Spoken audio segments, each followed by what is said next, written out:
This podcast is a member of the Voices of Wrestling podcasting network. Visit voicesofwrestling.com to hear the rest of our great podcasts, as well as show reviews, columns, opinions, and updates across the world of wrestling.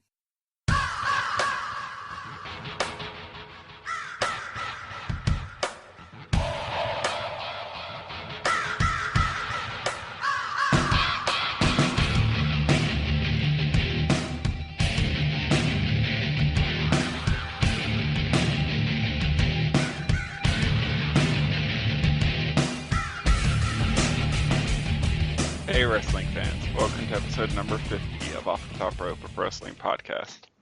I'm Mike, and with me as always is Rex. How's it going, Rex? It's going good, Alright, we got, this is number 50. And, just kind of shy, next week is our 1 year anniversary. Yeah. As, a lot of people out there probably haven't heard it. I don't even know where it'd still be available. But we originally did a pilot kind of episode with a third co-host, Rancho JC, who's emailed us from time to time, and we've mentioned from time to time. Did we ever actually release the pilot episode? Yeah.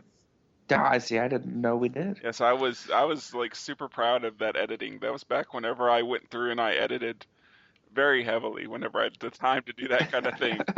Now it's like, did we say anything so offensive I can't include it, or did we cough through half the episode? No, then throw it up, it's fine.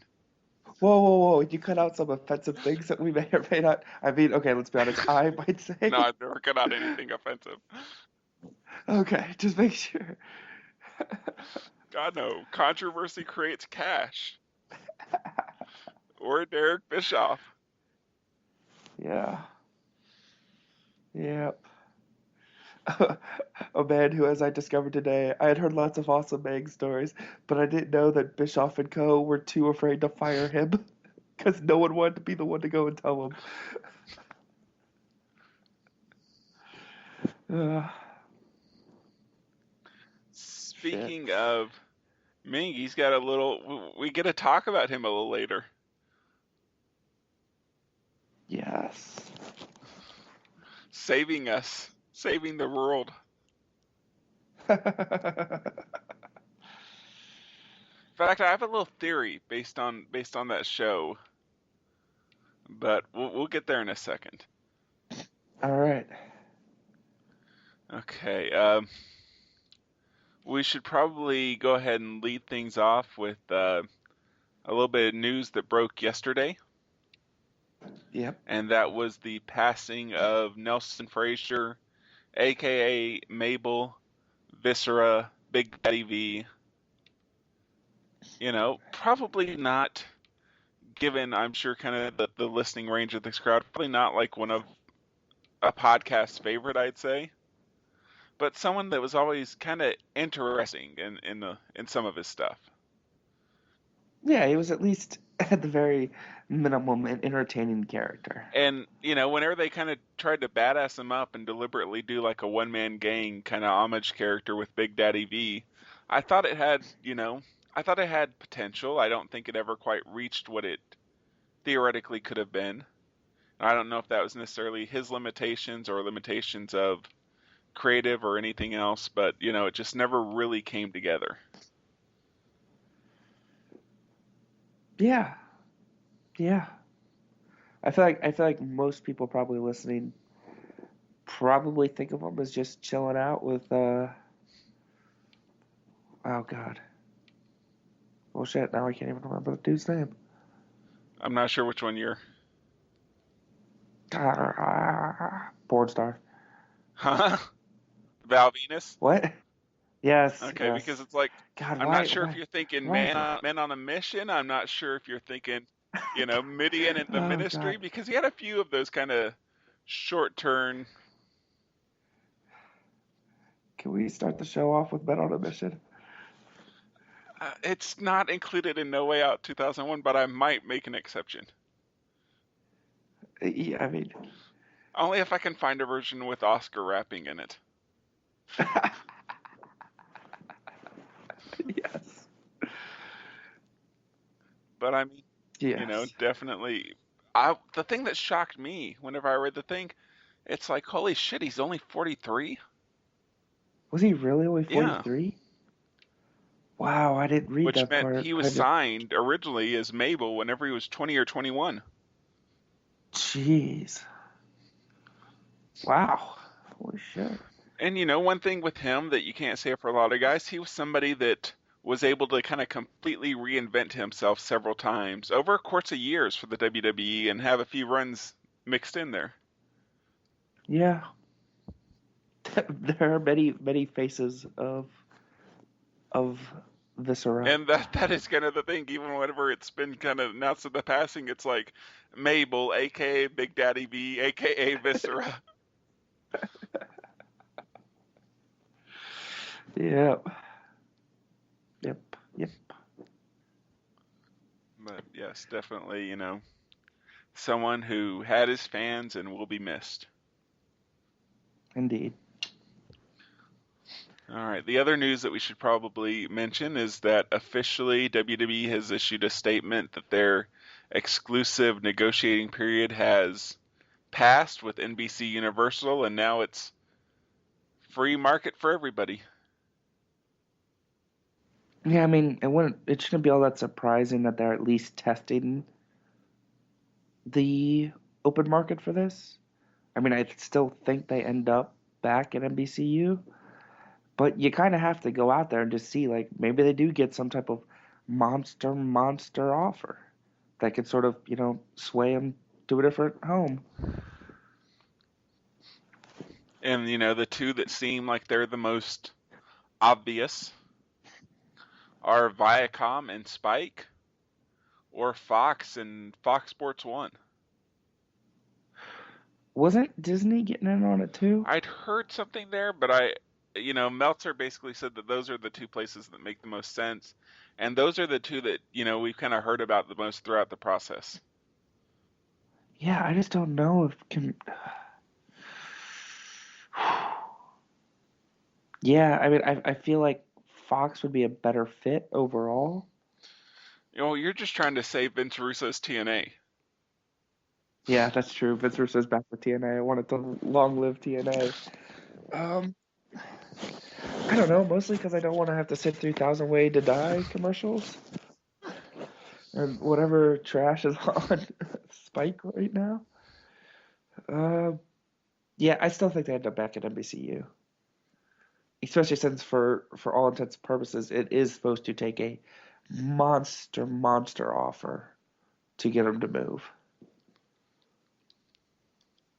Sort of the devil you know.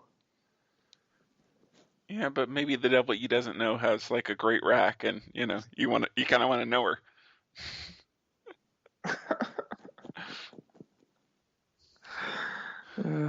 No, if the devil's real, he better be the robot devil.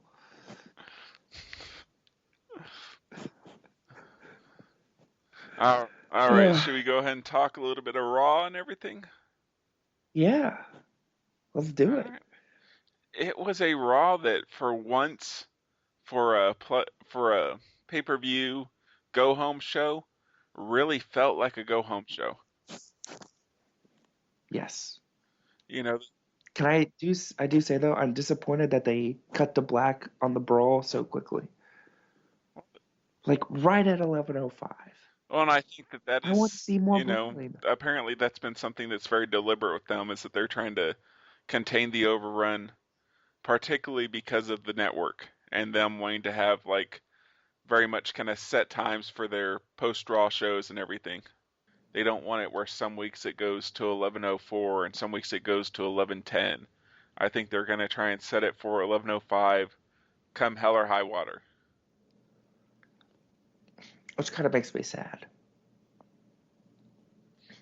Because what if they do have something awesome going on and they just want to give it extra time? Do you think they might transition that overrun to the network?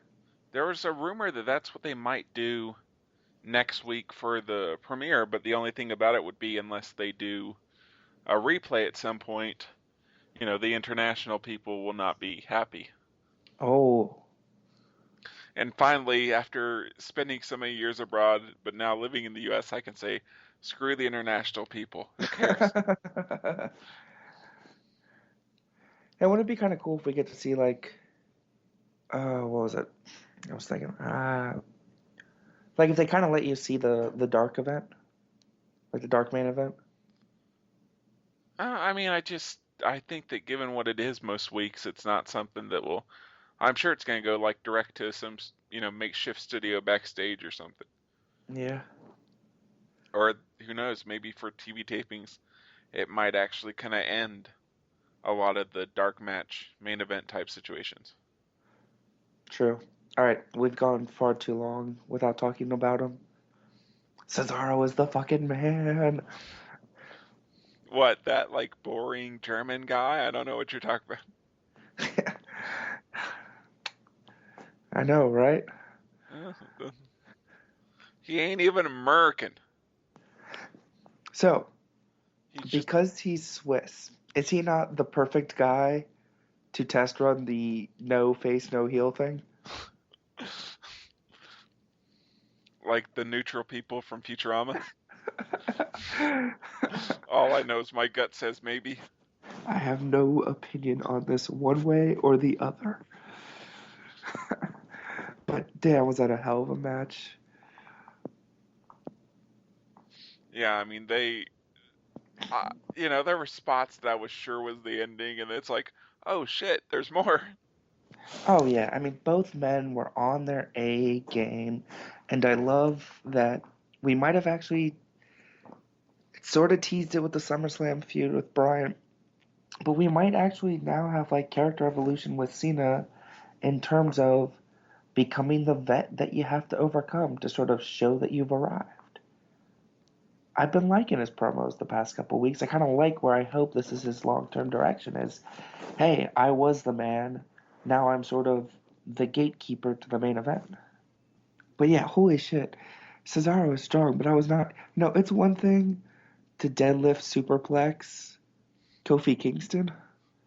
It's another thing to do it to John fucking Cena. Although he didn't get that actually wasn't like my favorite spot because Cena gave him a little bit more than they usually do on the spot. It's Yeah. like, come on, John, let him lift you.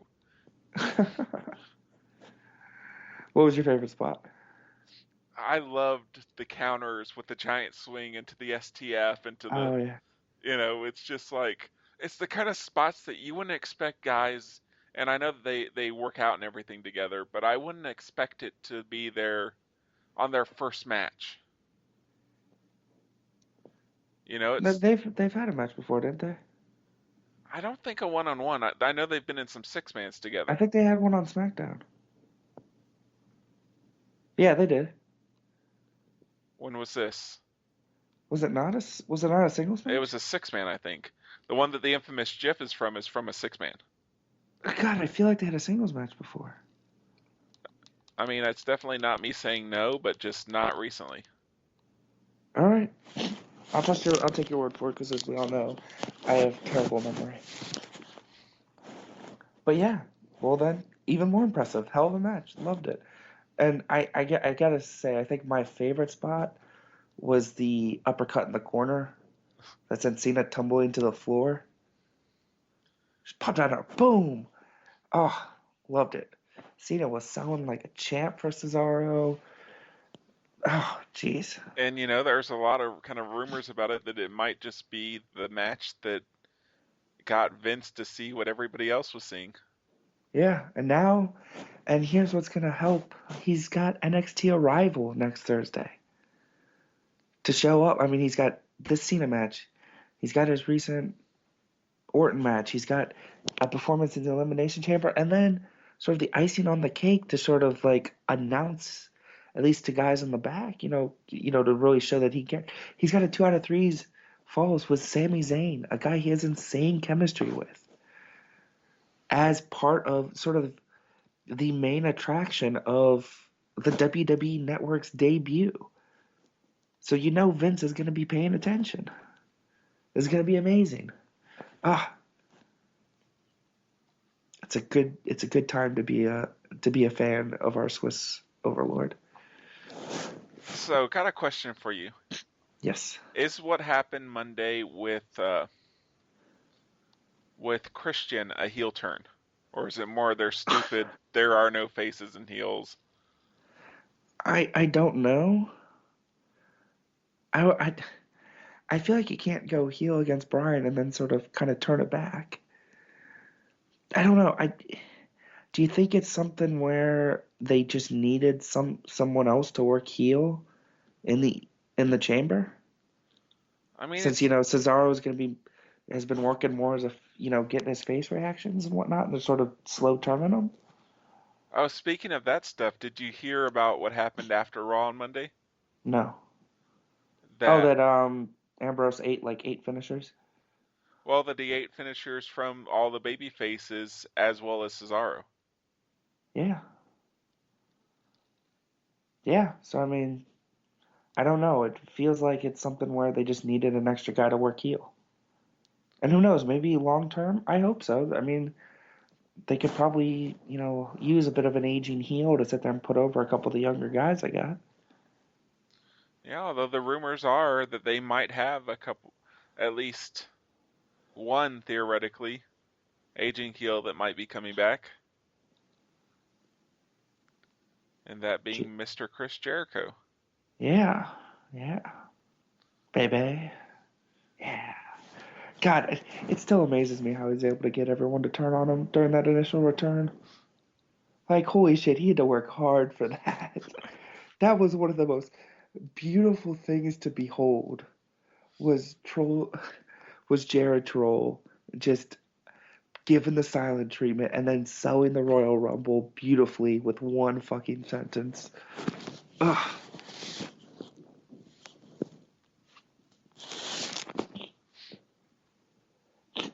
You know who I want to see him work with when he comes back? Who?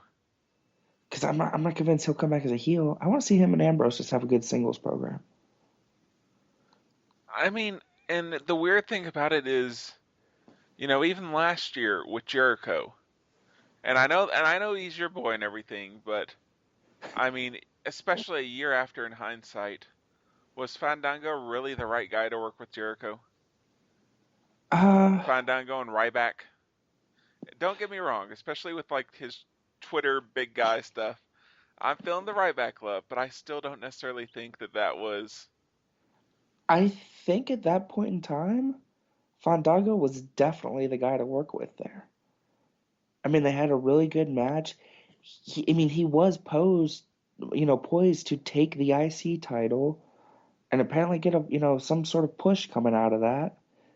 And then they just kind of, oh, concussion. All right, forget. We're gonna toss you aside and forget about booking you. So I don't know. I mean, I feel like at that point in time, yes. I mean, in hindsight, we can look back and go, oh, well, yeah, it didn't turn out so well. Kind of it's a similar thing. Jericho reached the point where it's like Foley at the end, where Foley putting you over didn't mean very much because Foley put everybody over.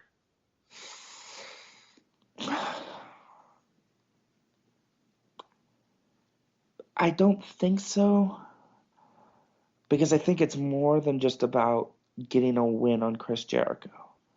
I think that's a name that's going to draw eyeballs to a young talent, and no matter who he works with, he's going to get a good match out of them.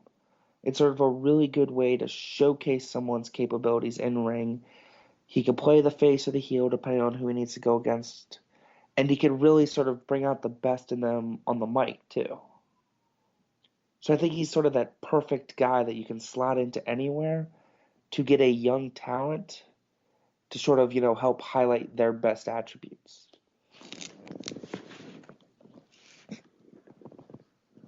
And now the other side of that rumor is that, his theoretically first opponent and everything would be Mr. Van Dam. How do you feel about him coming back?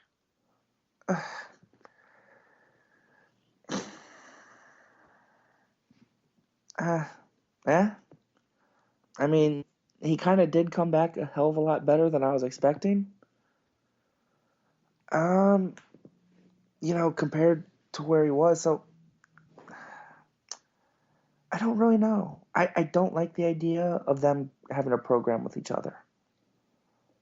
I'd rather see them both go up against full roster guys. Or hell, have them tag team. Against two Real Americans, or if they're Real going to delay that Americans. out? No, I mean, if you want to play the whole no face, no heel thing, I'd kind of like to see them go off, wrestle the Usos. Hell, maybe even just have the Usos go heel. Like those, I feel like those two would be like the perfect guys to get like a face team to turn heel against. I don't know. I mean, My only issue with a team like the Usos is it seems it's taken them a long time and a lot of work to get the crowd to really get on their side. I mean, for the longest time, they've just been there. And now that they're finally getting some momentum, I think even like putting them against guys who, they might get cheered over the Usos, I feel like would be a bad idea. That's why I really don't even want to see any like one-on-one, or well, two-on-two in this case, like Rhodes Usos matches or things like that. yeah, that's a good point. It's not something I had thought of. I don't know. I guess we'll just wait and see. Because I mean, I'm not even sure how sure these returns are. Yeah, Like, is this something where they are saying it's sort of, oh, Vince is sort of scrambling him in, so who knows? Maybe he's going to change his mind again. No idea. Yeah, but who knows with Vince? Yeah, for real. But overall, when we talk about the rest of Raw, it was a really good Raw overall. Like, great main event and all, and the rest was quite enjoyable. Yeah, it definitely. I mean, I'm not quite as positive on a lot of the show as you. It's just because Raw at 3 hours. I mean, that's always my issue. Given the 3 hour thing, I think that it was one of their better uses of it. But Raw at 3 hours is to me never really not going to feel bloated. Yeah, I mean, and I think for me that's an acceptable feeling for people to get out there and get the chance to work longer matches, which they have gotten to do since going to 3 hours. Also, Bad News Barrett knocking over WWE toys. How great is that? That was easily the best use of him so far. Ooh, I don't know. I think the shitting on the Miz match while it was going on was pretty great. Oh, I didn't watch that SmackDown. I remember hearing about it, but I didn't see that. So Go watch it. Go watch it on YouTube. Just that match. It is phenomenal. Um, I mean, the only thing I could think of that really threw me on this Raw was sort of the Emma thing. Like, God damn it, a romance angle with Santino? Jesus Christ. and I mean, I'm not gonna say to the same extent, but I am kind of gonna. I am tempering some of my initial goodwill through that because it's starting to get into what I was kind of referring to with TNA whenever I was talking about the Wolves and how it took them 6 weeks after debuting to actually Yeah. wrestle, and that it's not necessarily playing to their strengths. And I think with Emma, you know, yes, there are a lot of aspects, particularly if you watch NXT with the character, that are a lot of fun. But I think the fact that she is such a good wrestler is would kind of be the missing piece of the puzzle to a lot of the fans who maybe didn't catch up with her stuff in NXT. And yes, there's going to be the match with Paige at Arrival, but I think, having her get in the ring beforehand, having her not get in the ring rather, has been a mistake. Yeah, especially since they sat there and teased us with clips of her wrestling in NXT. They actually showed an NXT video package on Raw, which is something I hope they do more of, especially now it's going to the network. But they sat there and were like, hey guys, look at how great of a wrestler Emma is.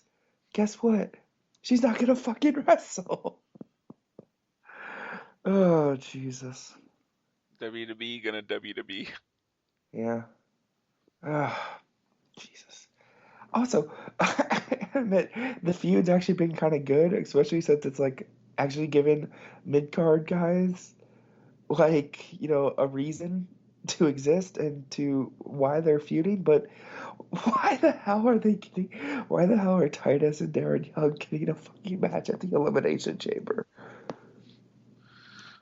Well, I'm sure that you kind of saw the rumor about it all. No. I don't really venture into the rumor threads as much anymore since it's a lot. I can't really go and read any threads that discuss Punk because I'm just tired of it. I know the arguments on both sides. I don't really care anymore. Well, that apparently O'Neil himself has been the one pushing for a singles run. And so this entire thing with Darren Young and at least the early part of the character is very much kind of a sink or swim situation for him. Oh man, I don't like to see bad things happen to people, but is it sad that I kind of want to wish that it sinks? Like I like Titus O'Neil as a character, and I think I've gone on record as saying I think he would make a fantastic manager, but I don't really want to see him wrestle and get a push. Like maybe if we got him 10 years ago and he was not 36, maybe 5 years ago even, there would be something to work with. But he's just too old at this point where how much improvement can you expect to see at his age? And that's definitely something where I definitely feel like that is,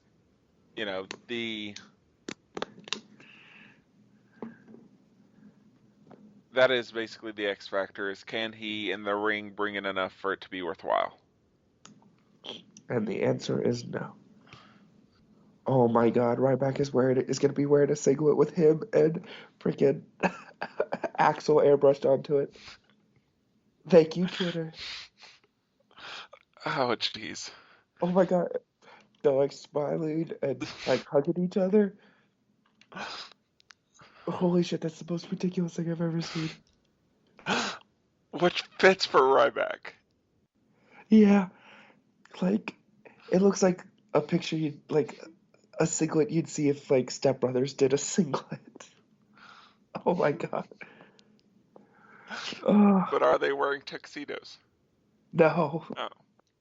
Oh my God. This is the greatest thing ever. See, now if they're wearing tuxedos, that'd make it even greater. Yeah.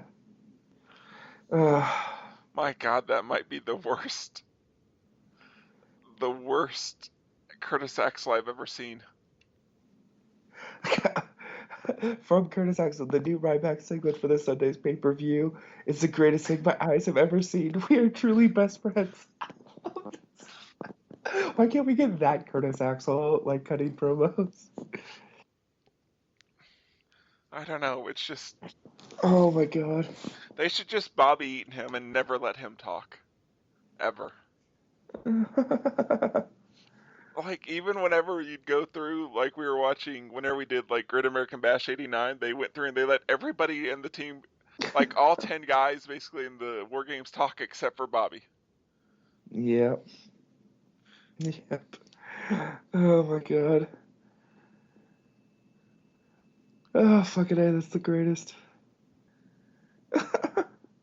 Oh, yeah, he described it as Step Brothers on his Twitter. Alright, just making sure. Oh my God, this is the greatest thing ever. Alright, oh God, what were we talking about? Titus O'Neil. Oh, okay, I'm done talking about that. It's too old, not good enough. Um, oh God. No, I had one more thought, I feel like. Any other thoughts on kind of the Elimination Chamber card? It appears to be finalized now with Rhodes Brothers and Ryback and Usos and the Outlaws. Not really.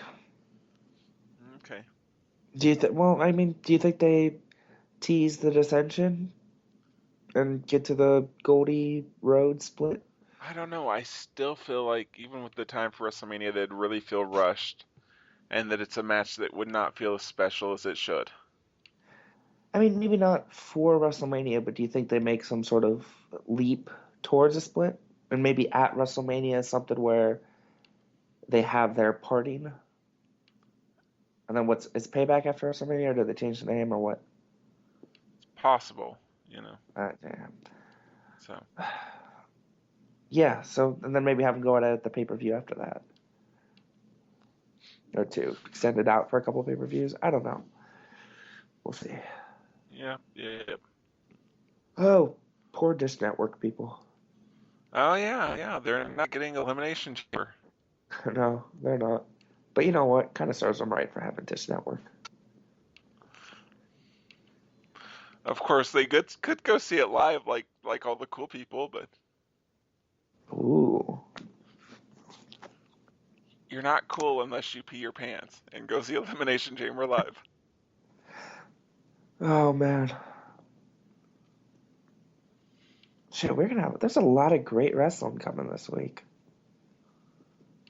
Elimination Chamber, Raw Fallout. First, Raw really in actual with WrestleMania being the next pay-per-view, the network launching, NXT Arrival. Shit, man. It's a good time to be a podcaster. It is, yeah. It makes me wonder what I'm gonna do next week for our first anniversary show, Ooh. which I still haven't made up my mind, so it's not. But Ooh. yeah. Thoughts on TNA this week? It was good to see the Wolves wrestle. Samoa Joe still looked like he had a bit of that old fire in him. It's kind of hit upon last week, and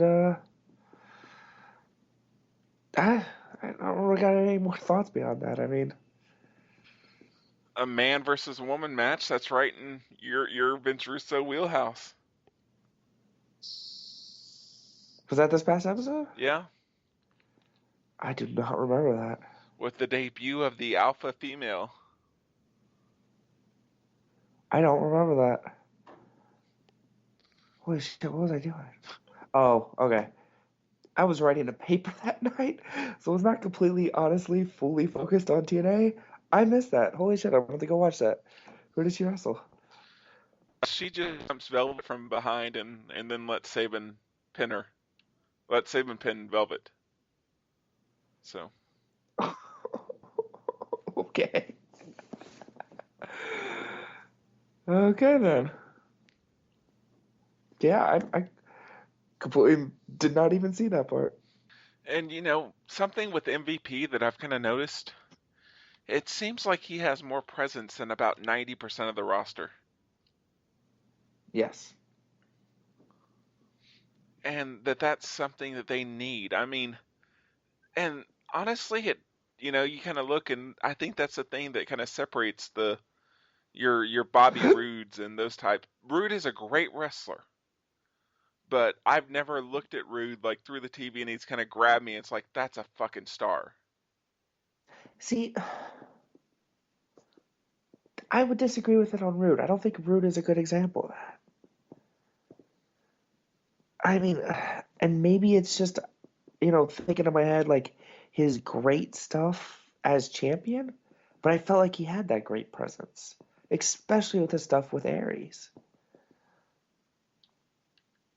I think if you want to throw his beer money partner in there and say James Storm, Oh, Storm has that's the guy with very zero. little. Yeah. But I don't think that's something that applies to Rude. As I said, with Rude, it's never really like been pow. It's just been, yeah, he's a really good wrestler, but it's always kind of felt like there's a little something missing. Yeah, I don't know. That's just a case we'll have to disagree. Okay. Okay. Well, let us know what you think, everybody. Let us know.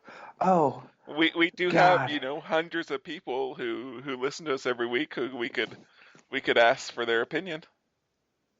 Yeah, let us know. Let us know that I am right and Mike is wrong. Oh, holy shit! How hard is Will o' the Wisp going to Oh, take? unbelievably. God, it was never a good idea the first time he tried it out.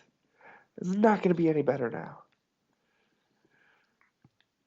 God, this is going to be so Well, I'm miserable. sure just kind This of could be such being a the trainer. alter ego in his little like dirtbag indie in the '90s, it was fine, but not, not on TV, not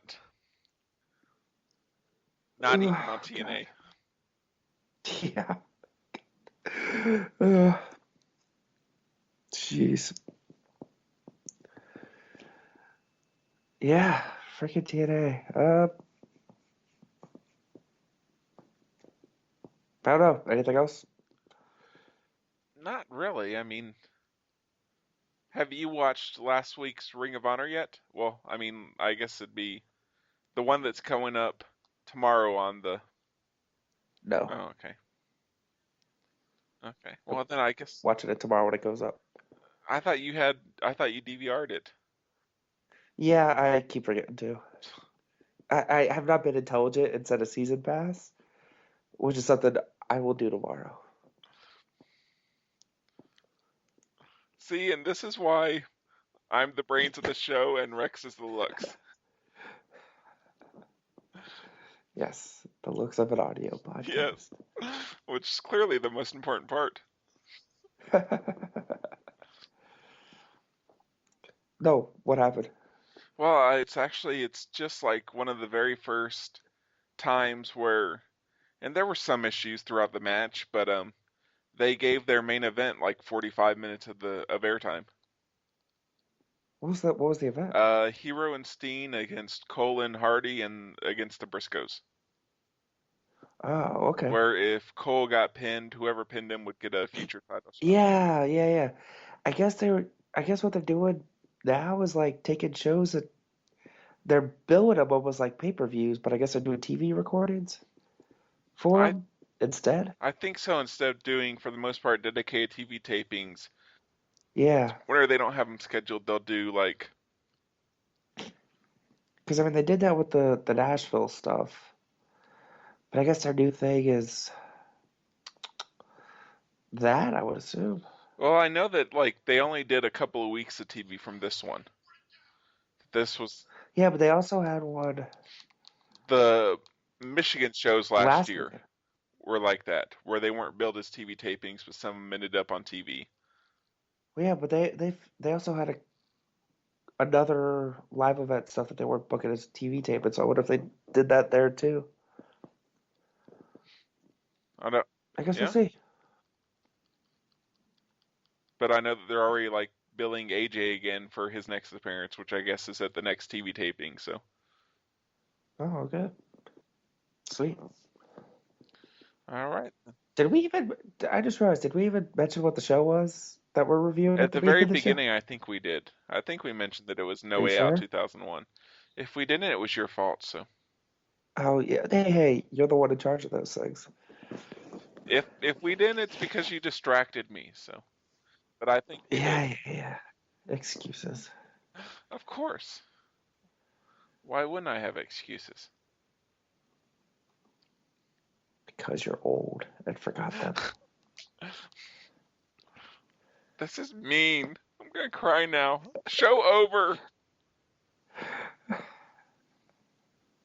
All right. See you next week, folks. No, I mean forever. Baby. Baby. Oh, I guess not. Yeah, I no longer have Sean to threaten to replace you with, so now that he's big timing us. So you ready to move on to some No Way Out? Yeah, let's go ahead and take a break, and when we come back, we're gonna be right in the middle, for good or bad, of the Attitude Era with No Way Out 2001. You see, life is greatness, and greatness is what you make out of it, you understand? Hey everybody, it's Mike and Rex from Off the Top Rope. We wanted to take this break to let you know all the ways you can interact with the show and all the ways you can listen to the show.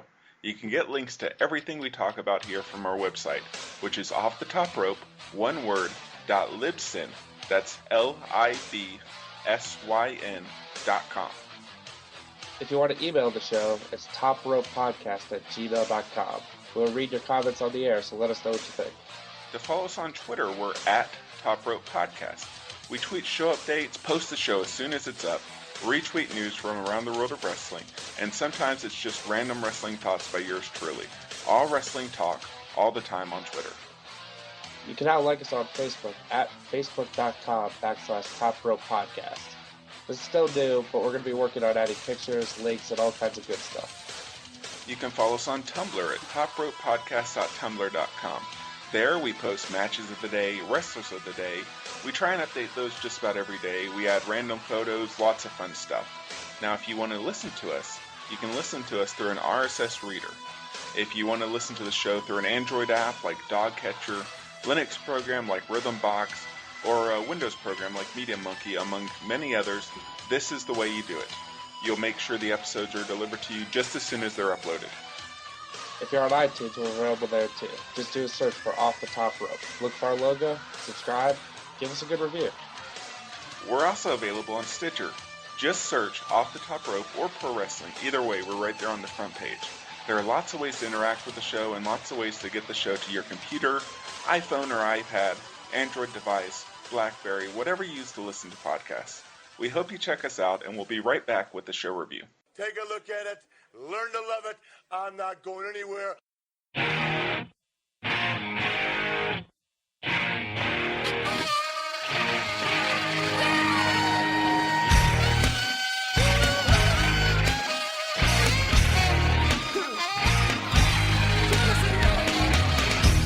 Look at all I've got. Like to make a blind man see. All right, so No Way Out 2001. Yes. Overindulgence at its finest. Oh my God, it was just so goddamn excessive. Yes, and I loved it. Every bit of it. The only match in a run-in involved 40 minutes of chairs and table buffs and Yeah.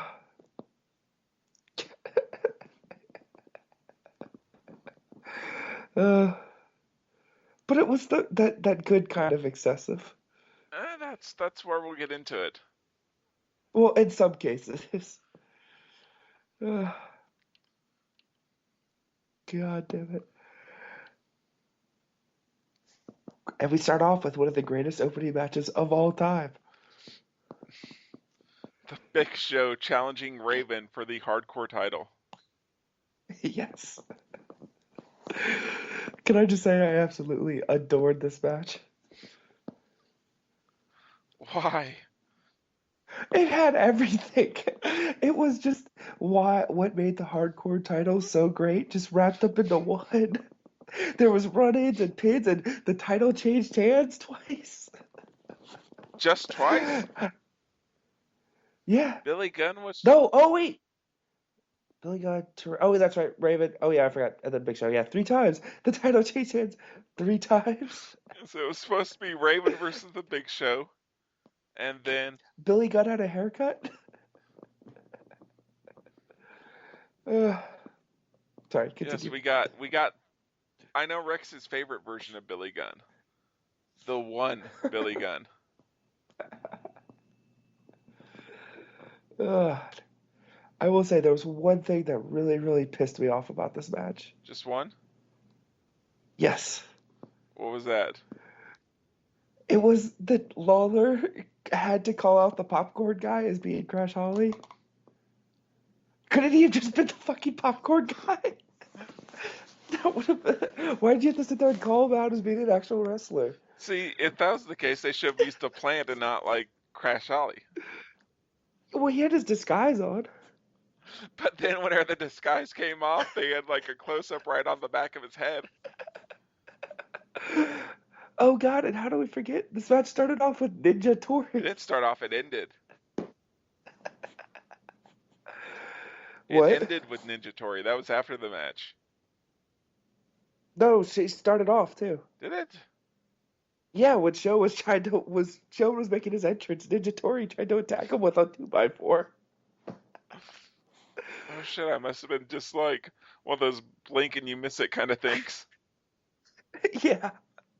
Because I remember like her and who the fuck else was it that got involved after the match? See, and that's part of the issue with like there being so many run-ins. Oh, Hardcore Holly and Steve Blackman. This was just glorious. And it only went 6 minutes. All of this shit happened. And Blackman and Hardcore Holly hit the Sidewinder on Billy Gunn. Yes. Scratch that. It went 4 minutes and 30 seconds total. Oh, God, but this was awesome. Molly Holly got involved. Yes, that's who it was with the thing. That's who took out Yeah, Ninja Tori. and that was, and it was very much, and it wasn't the only show on this card where it felt like we need these people to get a pay-per-view bonus, so just throw them out there. God, this was so wonderful. You and I have different opinions of wonderful. Oh, come on. This is just pure pro wrestling fun.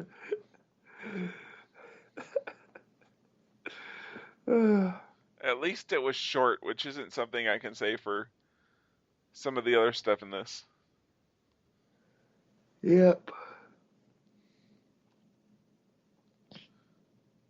Damn it, that was fun. I'm sorry. I mean, everyone's coming in left and right, and popcorn is used as a weapon, and But at the end of it all, Big Show is your new hardcore champion. yes, he is. Although it was not the last time we'd see Big Show that night. No, don't spoil it. Is there really a spoiling if it happens in pretty much every goddamn match? True. All right, from there, we get this really awkward, like, interview with Eddie Guerrero and Chris Jericho. And not just because it's an Eddie Guerrero Chris Jericho interview. You mean Benoit? Yeah, Benoit. Fuck. Wrong Chris there. Yeah. Wrong Canadian Chris. Uh, I mean, it's so hard to mistake all those. It's really easy to get those vanilla midgets all mixed up. exactly. I'm just letting my inner Kevin Nash out. Who's hosting an NXT Arrival pre-show with Bret Hart and Paul I want to Heyman? hear him talk Oh my about Sami God. Zayn. Oh God, I hope Kevin Nash is super self-aware. I have to imagine he's gonna call somebody a vanilla midget. Hell, Crow is teasing debuting on Arrival. That's a perfect guy for it. But yes, it was, Benoit and Guerrero. And, like, they were kind of together, but they recognized that they were wrestling each other, and it was just, as I said, this really kind of awkward fold in the story before the match. And then, what follows a multi-person match, a hardcore match, a multi-person non-hardcore match. But one that was also no disqualification anyway, because, so who cares? And here comes, whenever I think of guys like Benoit, Jericho, X-Pac, and Guerrero, do you know what I always think? What? Do you know what this match needs? What? Some Just Incredible. Yes, it does. The only person that would have been more suited there? Balls Mahoney. Oh, I was going to say Test, because, Test always has a spot in my heart. You and you alone. But, yeah, and this match was good, but in a show where there are matches that I feel definitely ran long, it's a match that I really thought could have used more time and less Just Incredible. Yeah. Because you have 4 absolutely fantastic workers. One of those things that gets lost quite often amongst all the jokes about X-Pac heat and porn tapes with China is that X-Pac was really, really good wrestler. I mean, absolutely. It's, his series with Jerry Lynn in '91 was something that we've kind of talked about here before that really helped put light heavyweight wrestling in the U.S. at least on the map. Hell, his one of the best Raw matches of all time with Bret Hart. I mean, definitely, great worker. It can still go. He had a great match with El Generico a couple years ago. To be honest, though, in that kind of situation, I'm giving more credit to a certain Mr. Zayn than I am to. Whoa. What does Sami Zayn have to do with an El Generico X-Pac match? Come on, Sami Zayn is X-Pac. There's no use in denying it. That would explain why it's hard to find all these matches that Zayn keeps talking about having as he's traveled the world. If anyone has links to those mysterious Sami Zayn matches he keeps talking about, let us know. But yeah, after like a 4-way thing and a tease, and I mean that's part of my kind of issue with this match is that there's a lot of good action, but then there's a lot of stuff that didn't really have the time it needed to breathe. A lot Yes. rushed. That's the perfect way to put it. This match needed to breathe a bit. But there is no time for breathing in the Attitude Area. No, there's Only not. time for really uncomfortable violence against women. Jeez. As Yeah. after the match, Vince kind of gives this,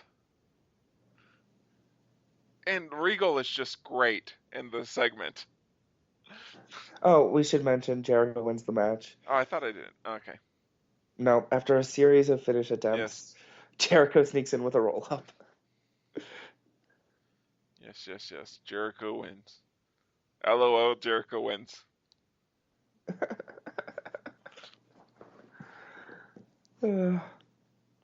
But yeah, so Vince is kind of telling Regal that it's his fault there's a Stephanie Trish match happening, which I don't really remember the TV reason why it was his fault, but it's just. Yeah. And so he tells Regal that Regal has to do what's right in the match. And Regal is such a great actor. He is somebody that I honestly think had he chose to go into theater instead of acting, he could have done something. Well, obviously, he would have been the Doctor at some point. I'm still hoping he will be. See, that might actually get me to watch that show. Oh my God. Well, I'm not a nerd, I'm sorry. Yeah, okay. Okay, Mr. Sabermetrics, I'm not a nerd. All right. You son of a bitch. Too far!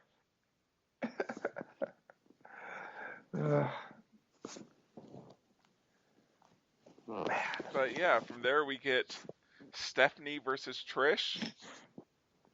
And it's a match that got quite a bit of praise at the time.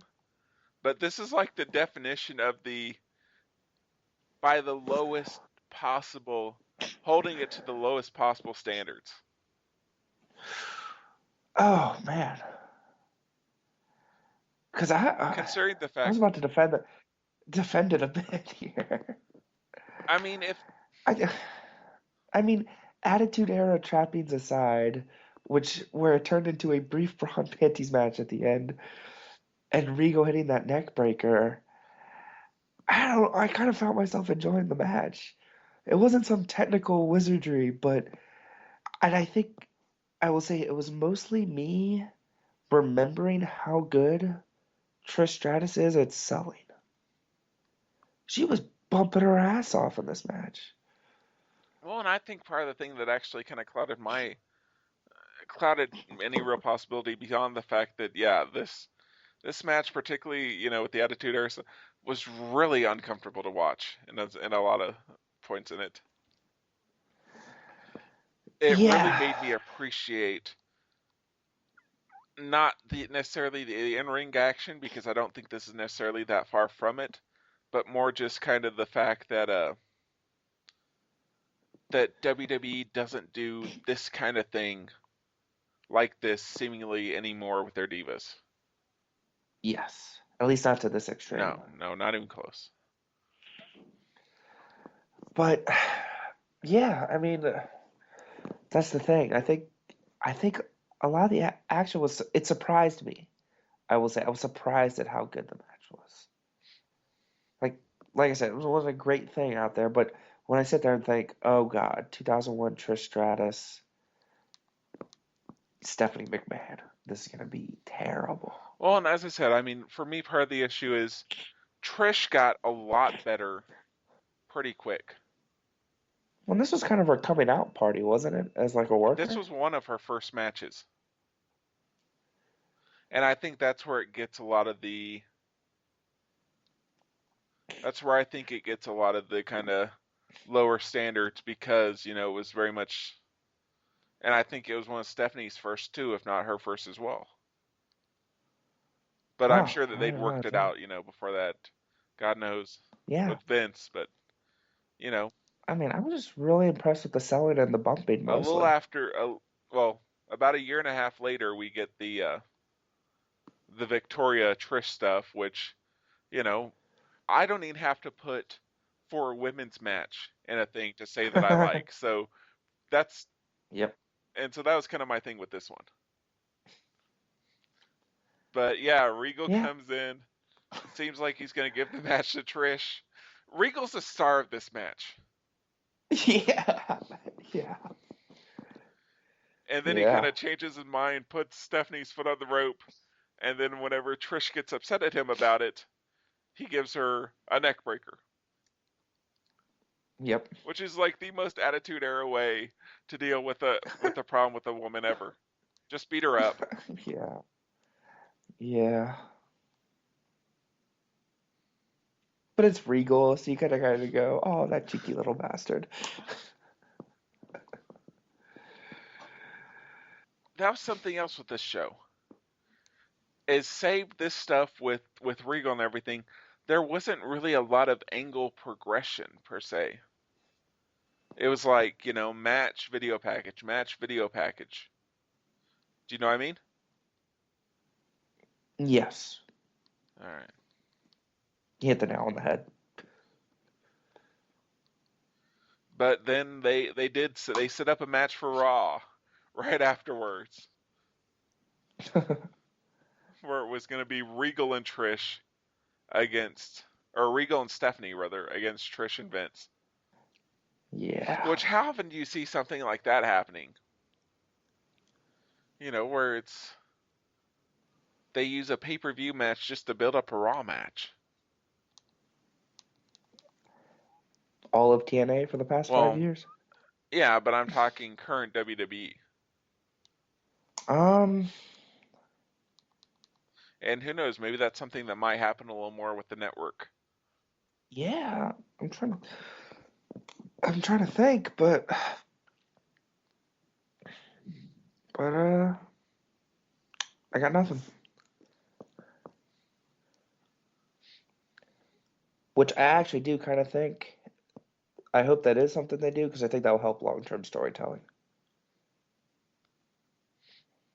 I mean, the only real example I can think of, and this time is something where they kind of sacrificed their pay-per-view main event for a storyline, was when our Big Show came in and wrecked everything for, what was it, Battleground or Night of Champions? One of those.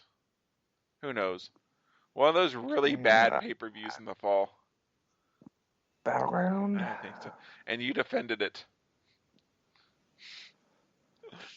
There was some good action on that You card. defended, though, the Big Show angle as a whole. You defended the idea of sacrificing the pay-per-view. Because you were still Yeah. optimistic that in Yeah, that in particular hindsight, it was not storyline my that brightest. Bryan was going to get his... Yeah, in hindsight, that was not my proudest moment. That was your TNA-esque moment. Dick.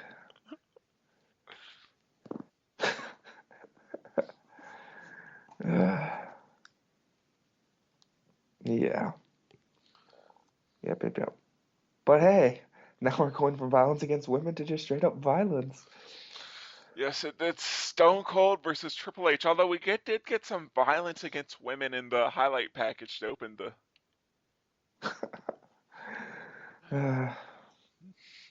He was never shy. Stone Cold was never shy about beating up women in the ring. No, he was not. Like I said, I think I said it last week. There's going to be a lot of people that are going to start to have their memories of the Attitude Era kind of like, oh, not everything was as great as we thought it was. And this match, just about the most, if there was wrestling masturbation, that's what this match is times 100. And how great was it? It was everything I really don't like in wrestling, to be honest. There's no real story being told. It's this kind of spot fest of brutality. Yeah, but if you're gonna have two guys going at it, if I tell you there's gonna be Triple H and Stone Cold wrestling, it's gonna be over the top. And I loved every minute of it. And the thing about it is, I think it's Stone Cold's best. He was a more economical worker, but God knows with Triple H that's not the case. And Stone Cold would do the big spots and the kind of cartoonish at times spots, but he'd save them for like his WrestleManias. He wouldn't just bust them out on any old occasion, but that's what Triple H does. That's who Triple H is as a wrestler. And I loved every minute of it. I, you know what? I'll say it. I think Triple H gets kind of underrated as a worker with all the hate he gets for the politicking. I honestly think Triple H is a severely underrated guy. Throwing it out there, just saying. I don't necessarily know if you can separate the two, though. What do you mean?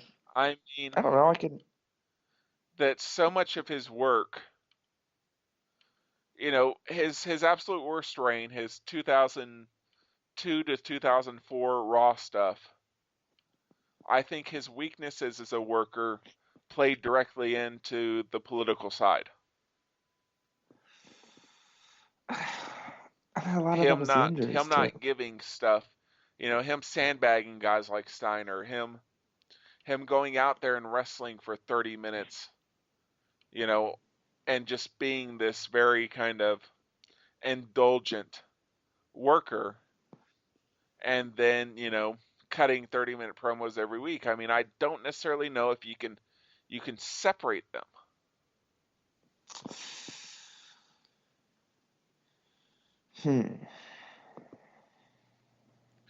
And even then, I mean, I'm sure you're kind of telling.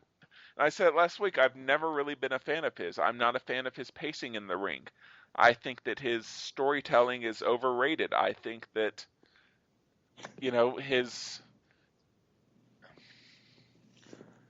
I was reading something. I think it was somewhere on Pro Wrestling Only, but they were kind of talking about him, and he is somebody who always got the what, but maybe not the why. That he would emulate Race, and he'd emulate Flair, and he'd emulate Hogan, and rather than like trying to kind of form his own identity, he kind of became this hodgepodge of all of his influences, and generally in the worst way. I never thought about that like that, but I don't know. Maybe I kind of take it as I'm not sure if I see it in the negative light like you are. I don't know. I mean, his 2000, 2001 run stuff was some of my favorite stuff. Like, fuck, I love Triple H. So maybe I admit I'm getting a little bit of a blind spot for some of that stuff you were mentioning, the post-injury 02 to 04. I don't know. I'm going to have to go back and watch a lot of it with the network. Thanks, WWE Network. I don't know. I loved that era of Triple H. What can I say? I love it when Triple H gets indulgent at the... What can I say? I like my pro wrestling to be quite indulgent at times. And here it is. And I think that is probably something where we absolutely differ. Give me economical. Give me a narrative that's there and always there. Like for me, the perfect example was the match that we talked about last week, Dustin Rhodes Vader. It didn't take much for the story to be told. Yes, it could have used a few more minutes, but it was in, out, told its spots, told its story, and but then it led to garbage afterwards. But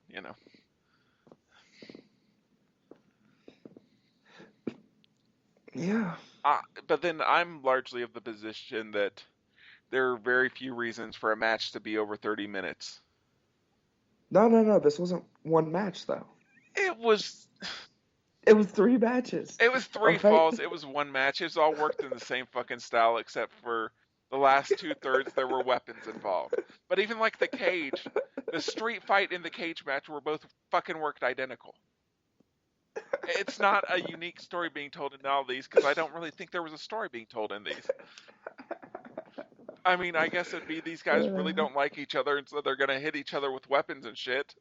Their fists and then with weapons, but is that really a story?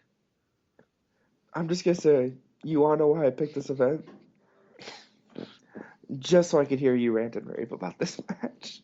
Because I knew it was gonna set you off. But again, as I said, it's just kind of the thing to me. Do you need a table spot and 10 chairs and a sledgehammer and this and that and Yes. Yes, you do. and Okay, wait. You might not need, but do you want and really enjoy? Yes, you do. and finisher trading and Yes.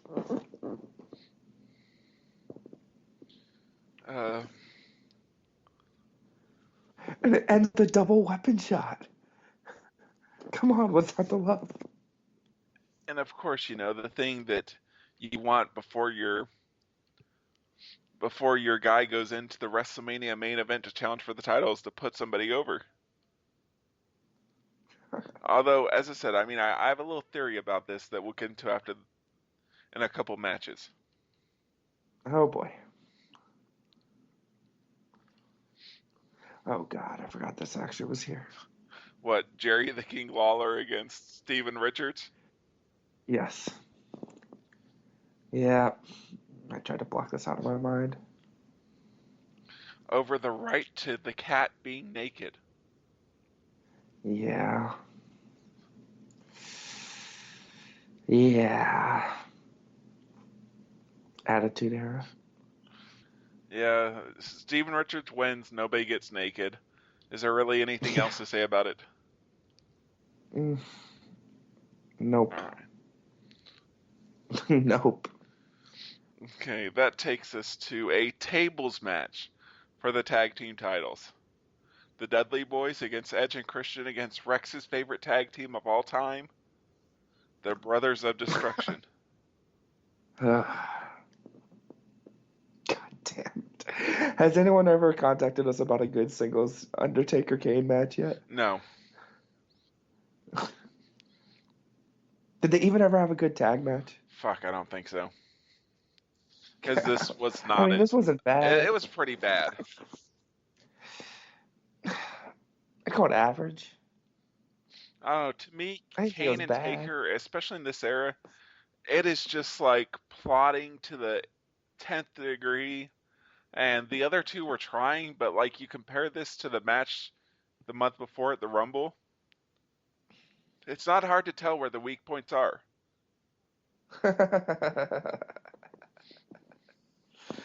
Yeah. Because Undertaker in this era was just so bad. Yeah. Kane was honestly always kind of bad. I wouldn't go that far. He's somebody that I feel like has been overrated because he's been with WWE forever. I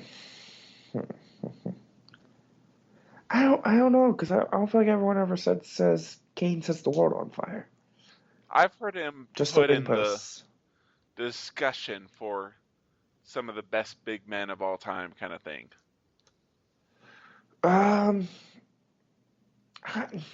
No. Maybe like a tier or two below that. But yeah, I definitely want to put him in that discussion. See, I'd kind of put him closer to like whatever tier Sid's in. Oh no, I wouldn't put him. No, I'd put him above Sid, far above Sid. And besides, we all know the greatest big man of all time was Kevin Nash. Of course, we just need to ask It's Kevin Kevin Nash, a couple of tiers, and then the next big guy. Sorry, Ryback. Vader. You're 2 tiers below Ryback. But yes, that is the answer for greatest big man. But yeah, in this match we get Ming coming out. Yes, we do. Random acts of Ming. And it was pretty random, as it was him and Hakushi coming out to attack Kane and Undertaker for some reason. Yeah. And something that I actually think was supposed to get... I get the feeling that was going to be the WrestleMania match. I think that Undertaker Triple H was the audible. I think that they were going to put Triple H in the title match after pinning Austin, and then put the tag team match with Rikishi and Haku against Kane and Undertaker. Anything to support that, or Just kind of speculation, and the musings? fact that like some of the booking on this show and everything, and we kind of talked about before with the Royal Rumble how there is this kind of weird booking where it seems like they were throwing things around all the time. Maybe. God, how sad is it that we have Mang's son in WWE, and he occasionally gets TV time as a Mexican gangster? And even that's probably gone now. Yeah. What is he gonna do? Okay, Devitt's coming to WWE, hopefully. Can he bring the other of Mang's son with him and finally they can form Random Acts of Mang, the tag team? Son of Ming and other son of Ming. Yes. Birth son of Ming and adopted son of Ming form Random Acts of Ming. Yes. Yes. Yes. Oh, Mang, you're a magnificent man. And so with Rikishi and Haku saving us from Kane and The Undertaker being tag team champions, although I guess they couldn't save us forever. No, they could not, unfortunately. Because they are only human. Yes, they are. But Although I do gotta say, it was kind of weird having matches after the Austin Triple H thing. I get that Vince in this era was super strict about the whole title should go on last, but I don't know. I feel like when you have such a wonderfully indulgent 40-minute match, it kind of has to go on at the end.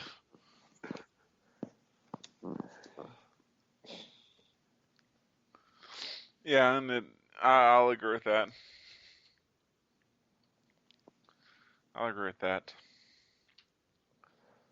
But our main But event hey, we is get a damn good event. Kurt Angle versus The Rock. Yeah, it was good. Rock's promo before the match was great. And it was another thing where it's like, what the fuck is the Big Show doing out there? Yeah. Yeah. It was the. that was one of the things knocking it down a bit. Although I still think it's one of Rock's best matches. I'd put it up there. Probably not like super high, but up there. Oh, I think it might crack the top 5. Huh. It's sort of maybe that like 4th, 5th entry. Is that? I mean, I'm trying to think of what I'd put above it. Him, Lesnar, SummerSlam. Probably the WrestleMania I'd 17 definitely put match. that one above it. See, here's the one where I'm conflicted. Rock Foley. The Royal Rumble one? Because Because I can't imagine you'd be to like the other Rock Foley ones. which is the one where he beat the hell out of him with the That chair? was Royal Rumble. Okay, yeah. Why did for some reason I was thinking that was on a Raw. I don't know what is going on with my mind. Yeah, that one, and I'm struggling to put it up there because that one's a difficult one to watch. Yeah.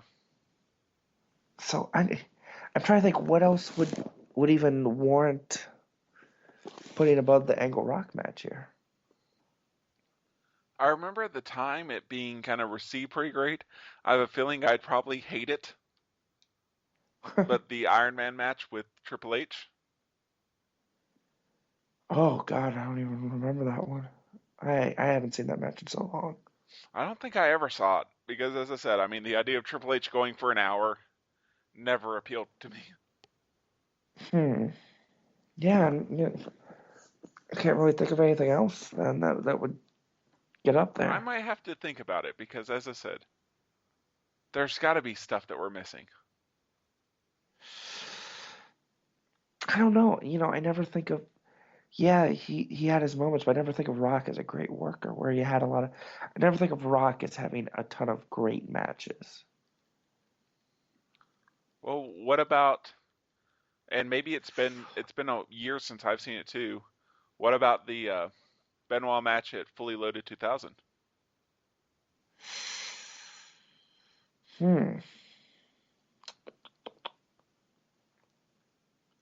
See, I'm not sure I would put that up there.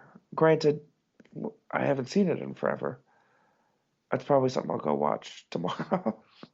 I'll watch it tomorrow and we'll talk about it next week. You're not even willing to wait till the WWE Network is launched? Oh, good point. Yeah, because it's just gonna bother me too much.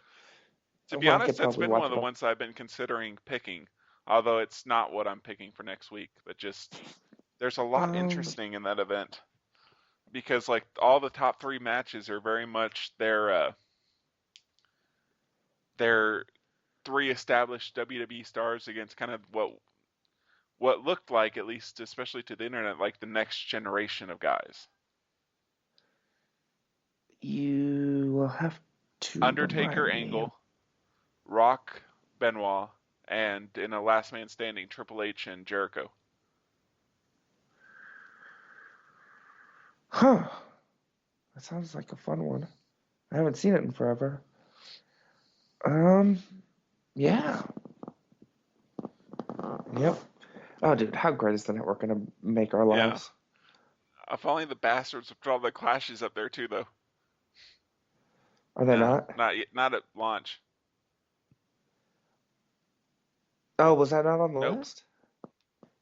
Were any of the No. clashes? Ha ha ha. Fuck you. That's it. They don't get my You've money. made me watch too many shitty matches that have occurred on Clashes. You know what? If you're gonna ban me from 2001 WWE, ban from Clashes. First 5 shows. I don't think we've gone 5 shows straight without a clash. I don't think we've done that many clashes. I feel like we have. We've only done 2. That's not true at all. We have done way more than 2 clashes. I don't think so. Yes, we have. I bet you if I type in off the top rope Clash of Champions into Google, I'll get a shit ton of links to our podcast for them. I think you're just projecting shit. Clash of the Champions. Because we did the one in '94. Okay, we've done 3. Just 3 three? out of 50 episodes, yeah. Let's see. Episode 49. Episode 26. Not exactly 5 episodes with that one. Let's see. You sure we've just done 3? I'm always right. Sure about that? I am. All right. Well, it feels like a million of them. It's going to be a clash next week, No, isn't it's it? not. Okay. It's probably going to be something else you can make fun of me, though, for having picked a lot of. Early 90s WCW? Ding, ding, ding. Uh, what was our first show? Wrestle War 92. I feel like it's going to have some thematic connection Yeah. for the 1-year anniversary. All right. Well, what was it I was thinking? Oh, yeah, we should probably finish talking the match. Yeah. How great was it that Hebner dropped the injured referee to go make the count? He was on point. That's it. I mean, it's another thing where it's like, did throwing the Big Show in here, just even temporarily, did it add anything? No. Nope. I won't defend that one. I'll defend some of the other interferences, like the hardcore match. That's just because But, you wanted to see the one Billy Gunn. Yes. I'm still pissed off that Joey Lawler called out the popcorn man. Pissed me off. Why couldn't it have just been the fucking popcorn guy? But yeah, lots of WWE guys got appearance bonuses for this show, even if they weren't booked on the card. Yeah. Well, I mean, technically, all the hardcore matches guys were actual active participants in a match. And Regal was an active participant in being awesome. Yeah. So how great would with the network, how great would a return of the hardcore title be? What, have like segments in between shows? Yeah, like randomly they could be like breaking news and post a video of a hardcore title match, like breaking out on the bus or some shit or backstage, just in a hotel somewhere and changing hands. Like, how great would that be? That'd be something. I was never a real fan of the cartoonish hardcore title, but I know that kind of puts me in the minority of that stuff. As Dean Ambrose once said when he was just John Moxley, wrestling is fun, man.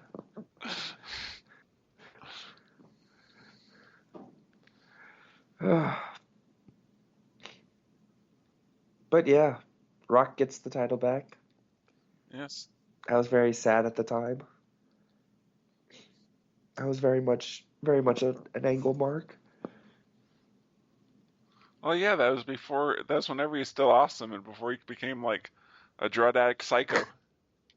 Yeah. Yeah. Yeah. A wrestling machine. In all the worst possible ways. You suck. All right, so MVP, LVP.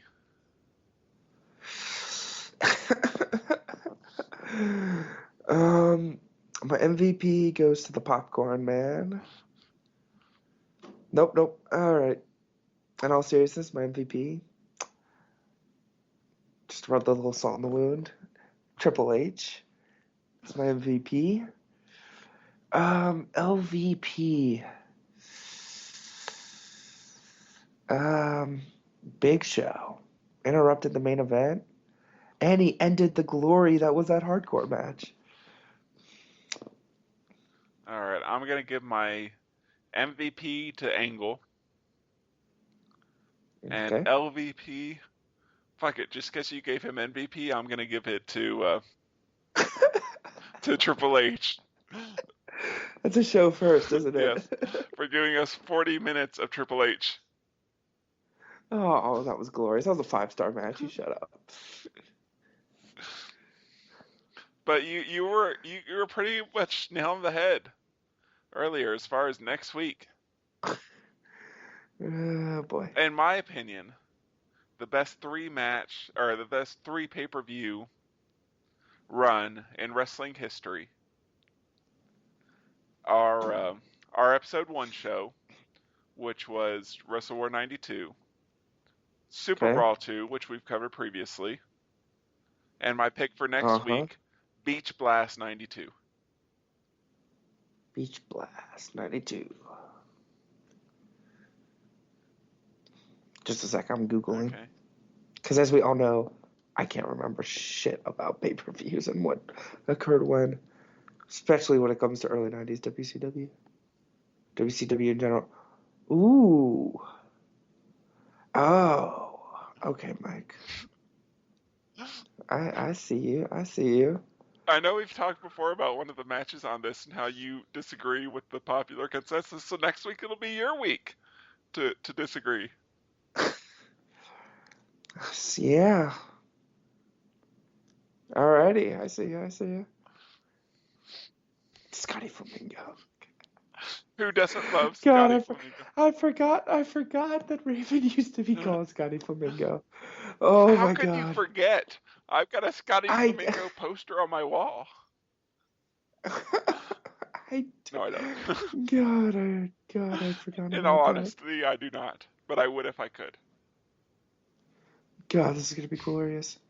Especially since it's Bryan Pillman. Oh man.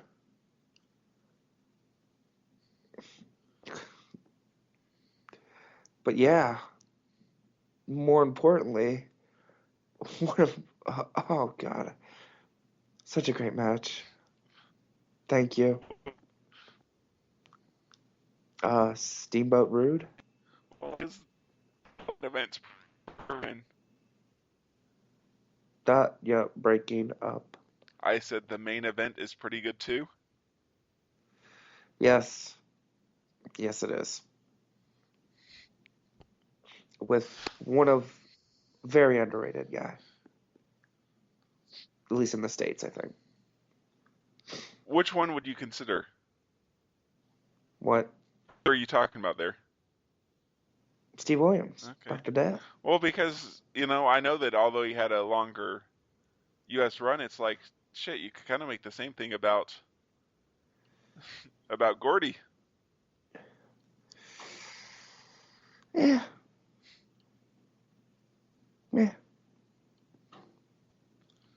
All right, you got anything going on this week?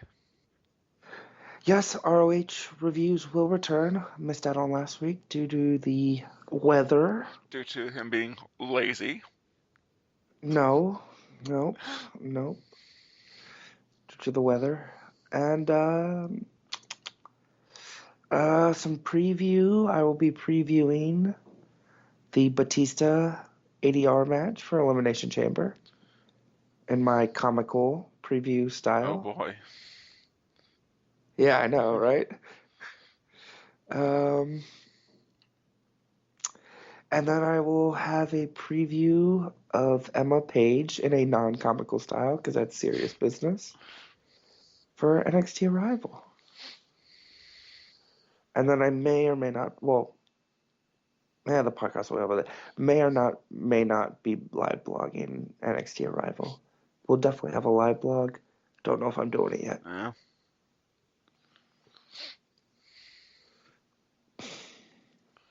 Okay. Yep. What about you? I'm probably not going to be able to get to my wrestlers as rappers piece, although I've been doing a little bit of work on it. It's not where it needs to be yet, so. Gonna give us another tease? Huh? Gonna give us another tease? Sure, since he was such a contested person today, my Triple H analog would be Jay-Z.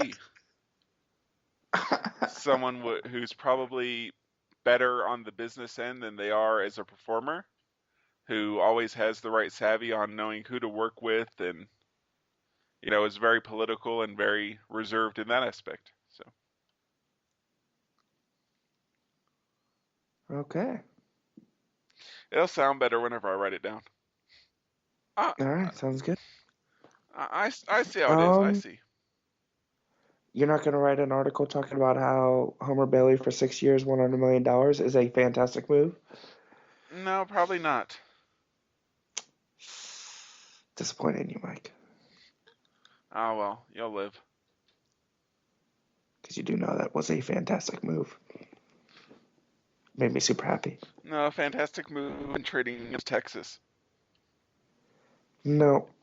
Yeah, Nope. totally. Nope. You already got Chu. Couldn't let you take Bailey.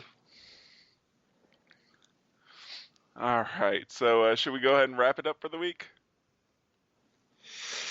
Yeah, let's do it. All right. So for Rex, this is Mike. This has been episode number 50, Numero 50 of Off the Top Rope of Wrestling Podcast. Be sure to tune next week. We'll be talking the news of the week, including, holy shit, next week is going to be huge.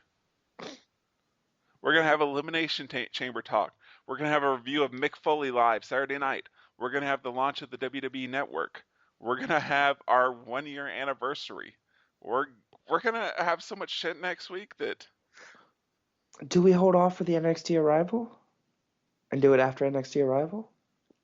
It'll really just depend on our schedules and if that makes sense. I mean, it'd probably be better to save it for the week after with so much coming next week, but... What, we don't want to make our 1 year a 3-hour spectacular? Well, probably not. All right, we'll save it for the week after that. All right, so we will talk to you all next week. Later, folks. And remember, Mang is a motherfucking badass. 1, 2, is this on? Yo, Jimmy hit me with that Triple H.